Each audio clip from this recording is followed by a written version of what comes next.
പടത്തെക്കുറിച്ച് പറയുകയാണെങ്കിൽ ഒരു പകുതി ആനുവൽ കുറച്ച് സുബ്രഹ്മണ്യപുരം. തമിഴ് ഇൻഡസ്ട്രിയിൽ ഒരു കാലത്ത് ഒരു ചരിത്രം ഉണ്ടാക്കിയ ഒരു പടമാണ് സുബ്രഹ്മണ്യപുരം. ആ സുബ്രഹ്മണ്യപുരത്തിൽ അന്ന് ആ കാലഘട്ടത്തിൽ വന്ന അന്നത്തെ സിനിമയ്ക്ക് വ്യത്യസ്തമായിട്ട് ഒരുപാട് ശശികുമാറിനെ പോലെയുള്ള ഒരുപാട് നടന്മാരെ എല്ലാം നമുക്ക് ഈ തമിഴ് ഇൻഡസ്ട്രിക്ക് കിട്ടുക. ഈ പടത്തിൽ അറിയപ്പെടാത്ത ഒരുപാട് താരങ്ങൾ, ഒരുപാട് പുതിയ ആൾക്കാർ വന്നിട്ട് നല്ല പ്രകടനം കാഴ്ചവെക്കാനായിട്ട് ഇതിനകത്ത് കഴിഞ്ഞിട്ടുണ്ട്. അതിനകത്ത് സംവിധായകൻ്റെ മികവാണ്. അതിന് എഡിറ്റിങ്ങിലും സംവിധാനത്തിലും അദ്ദേഹം കാണിച്ച ബാക്ക്ഗ്രൗണ്ടിലെല്ലാം അദ്ദേഹം കാണിച്ച ആ മികവെന്ന് എടുത്ത് പറയാൻ പറ്റും. ഇതിനകത്ത് വയലൻസ് ഉണ്ടെങ്കിൽ പോലും അമിതമായിട്ട് ചോര ഒഴുക്കാതെ വയലൻസ് ചിത്രീകരിക്കാനായിട്ട് ഇതിൻ്റെ സംവിധാനം കഴിഞ്ഞിട്ടുണ്ട്. ഒരു നിമിഷം പോലെ എന്നെ സംബന്ധിച്ച് പറയുകയും എൻ്റെ ഹാർട്ട് ബീറ്റിംഗ് ഒക്കെ ഒരുപാട് കൂട്ടിയ നിമിഷങ്ങളുണ്ടായിരുന്നു. ഇതിൽ സപ്പോർട്ടിങ് ആക്ടേഴ്സ് എല്ലാം വളരെ നല്ല രീതിയിൽ നാളെ തമിഴ് സിനിമയ്ക്ക് നല്ലൊരു പ്രതീക്ഷ പുലർത്തുന്ന രീതിയിലാണ് ഇതിൻ്റെ കാസ്റ്റിംഗ് എല്ലാം നടന്നേക്കുന്നത്. ഏതായാലും വയലൻസ് ഇഷ്ടപ്പെടുന്ന ചെറുപ്പക്കാരെ സംബന്ധിച്ചോളം ഈ പടം നന്നായിരിക്കും. അത് തമിഴ്നാട്ടിൽ ഈ പടം നല്ല രീതിയിൽ ഓടാൻ സാധ്യതയുണ്ട്. ഫൈറ്റ് സീൻസും വീഡിയോഗ്രാഫി അതൊക്കെ ഭയങ്കര രസമായി കാണാൻ. നായകനായിട്ട് അഭിനയിച്ച വിജയകുമാറിൻ്റെ കിഡിലൻ പെർഫോമൻസ് ആണ്. പിന്നെ ക്യാമറ, എഡിറ്റിങ്, ഡയറക്ഷൻ ഇതെല്ലാം കിഡിലുമായിട്ട് ചെയ്ത് വെച്ചിട്ടുണ്ട്. ഒരു രക്ഷയില്ലാത്ത രീതിയിൽ മേക്ക് വെച്ചിട്ടുണ്ട്. പിന്നെ നല്ല വയലൻസ് ഉണ്ട്. ദൈവം ഇത് വയലൻസ് ഇഷ്ടമില്ലാത്തൊരാരും ദൈവം ഈ പടത്തിന് പോകാതിരിക്കുക. നല്ല വയലൻസ്, അമ്മാതിരി വയലൻസ് ഉണ്ട്. ഫൈറ്റൊക്കെ ആണെങ്കിൽ വേറെ ലെവൽ രീതിയിൽ വെച്ചിട്ടുണ്ട്. ഇതിനകത്ത് ഏറ്റവും കൂടുതൽ എടുത്തു പറയാനുള്ള ആക്ടർ വിജയകുമാറിൻ്റെ കാര്യം എന്ന് പറയുന്നത് ആൾ ഇതുവരെ ചെയ്തതിൽ നിന്നും കുറച്ചും കൂടി ഡിഫറൻസ് ആയിട്ടാണ് പടം ചെയ്തു വെച്ചത്.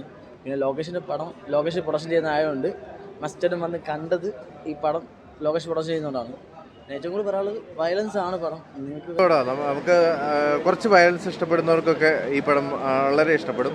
കാരണം വയലൻസ് ഇഷ്ടപ്പെടുന്നതെന്ന് പറഞ്ഞാൽ അത് രണ്ട് തരത്തിലുണ്ട്. ഒന്ന്, വയലൻസ് നമുക്ക് ഇഷ്ടപ്പെട്ട് അത് ഏത് രീതിയിലേക്ക് അവസാനം വരും എന്നുള്ളതും അതിൻ്റെ ബുദ്ധിമുട്ടുകൾ എന്താണെന്നുള്ളതും ഈ ഒരു വയലൻസിനെ കൊണ്ടുണ്ടാകുന്ന ഒരു ദോഷം എന്താണെന്നും ഡ്രഗ്സിൻ്റെ ദോഷം എന്താണെന്നും ഒക്കെ കാണിക്കുന്നൊരു സിനിമയാണ്. അപ്പോൾ അതിൻ്റെ കൂടെ നല്ല മേക്കിങ്ങും നല്ല എഡിറ്റിങ്ങും എല്ലാം നന്നായിട്ടുണ്ട്. അഭിനയിച്ചേക്കുന്നവരൊക്കെ വളരെ അടിപൊളിയായിട്ട് അഭിനയിച്ചെന്ന് പറയാം. നമുക്കിരുന്ന് ബോറടിക്കില്ല, നല്ല രീതിയിൽ എൻജോയ് ചെയ്യാൻ പറ്റും. ലോകേഷ് പ്രസൻസ് എന്ന് പറഞ്ഞിട്ടാണ് ഫൈറ്റ് ക്ലബ്ബ് ലോഞ്ച് ചെയ്തത്. അപ്പം അത് തന്നെ ഒരു നല്ല എക്സ്പെക്റ്റേഷനോടെ കൂടെ പോയി കണ്ടതാണ്. ഡിസപ്പോയിൻറ്റഡ് അല്ല, പടം കുഴപ്പമില്ല, രസമുണ്ട്. ആക്ഷൻ സീക്വൻസുകളും അതൊക്കെ നന്നായിട്ടുണ്ട്. പിന്നെ വിജയകുമാർ എന്ന് തോന്നുന്നു പുതിയ ആർട്ടിസ്റ്റിൻ്റെ പേര്. പെർഫോമൻസ് നന്നായിട്ടുണ്ട്. പിന്നെ മലയാളി ആക്ട്രസ് മോനിഷയുണ്ട്. അവരുടെ കോമ്പിനേഷൻസൊക്കെ രസമുണ്ട്. പിന്നെ ബാക്ക്ഗ്രൗണ്ട് സ്കോറൊക്കെ നല്ല അടിപൊളിയായിട്ടുണ്ട്. പിന്നെ ആക്ഷൻ സീക്വൻസുകളൊക്കെ ഭയങ്കര റോയാണ്. പിന്നെ ഡിസ്കസ് ചെയ്യുന്ന സ്റ്റോറി എന്ന് പറയുന്നത് നമ്മുടെ നോർത്ത് ചെന്നൈയിലുള്ള പൊളിറ്റിക്കൽ ഫ്രിക്ഷൻസും കാര്യങ്ങളൊക്കെയാണ്. നമ്മൾ വടച്ചെന്നൈ എന്നുള്ള മൂവി കണ്ടില്ലേ, അപ്പോൾ അതുപോലെയൊക്കെ തന്നെയാണ്. പക്ഷേ പിന്നെ കോളേജ് സീൻസും കാര്യങ്ങളൊക്കെ രസമുണ്ട്. ഒരു കംപ്ലീറ്റ്ലി പാക്ഡ് ആണ്. പിന്നെ ബാക്ക്ഗ്രൗണ്ട് സ്കോർ സ്പെഷ്യലി അടിപൊളിയായിട്ടുണ്ട്. ഓവറോൾ കാണാൻ പറ്റിയൊരു മൂവിയാണ്. വയലൻസ് മാത്രമല്ല, വയലൻസിന് ഒരു കാരണം ഉണ്ടാവുമല്ലോ, ഒരു റീസൺ ഉണ്ടാവുമല്ലോ ഡെഫിനറ്റായിട്ട്. അപ്പോൾ അതാണ് സ്റ്റോറിയുടെ ഒരു ക്രിയേറ്റീവ് ലൈൻ. പിന്നെ റിവെഞ്ച് ആൻഡ് ഓൾ ദാറ്റ്. അപ്പോൾ അതൊക്കെയാണ് ബേസിക്കലി ഡിസ്കസ് ചെയ്യുന്നത്. ഫൈറ്റ് ക്ലബ്ബ് അടിപ്പടമാണ്. അതായത് ആക്ഷൻ വയലൻസ് നിറഞ്ഞു കിടന്നൊരു സിനിമ.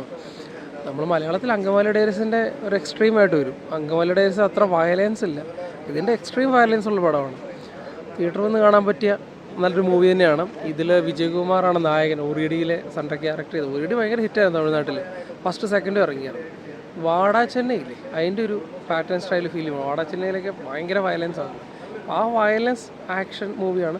മേക്കിംഗ് ഒന്നും പറയാനില്ല, അസാധ്യ മേക്കിംഗ് ആണ് പടം ചെയ്തു വെച്ചേക്കുന്നത്. അതുപോലെ തന്നെ ഇതിൻ്റെ മ്യൂസിക് ഗോവിന്ദ് വസന്ത് നമ്മളറിയാവുന്നതാണ്. ഇപ്പം പുള്ളി ചെയ്തിരുന്ന ഐറ്റം അവാര ഐറ്റംസാണ്. അത് ഇതിൽ തന്നിട്ടുണ്ട്. പടത്തിലെ പിടിച്ചിരുത്തുന്ന ഐറ്റമാണ് ഗോവിന്ദ് മ്യൂസിക്.